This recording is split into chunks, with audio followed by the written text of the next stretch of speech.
بسم الله.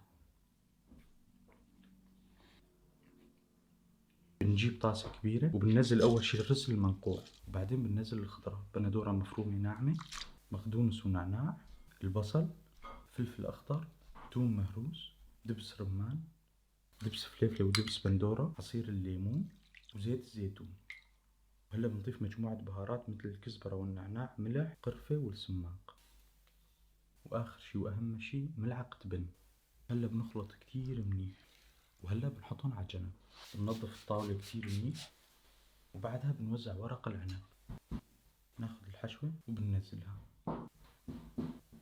بنوزعها. أول شي بنشدها من هون، نسحبها كمان يمين يسار، بنلف، وهيك بتكون جاهزة. وزعت بالطنجرة شوية بطاطا، وهلا بننزل اليالنجي، بننزل المرق اللي ضل من الحشوة، وآخر شي بننزل عليها مي سخنة.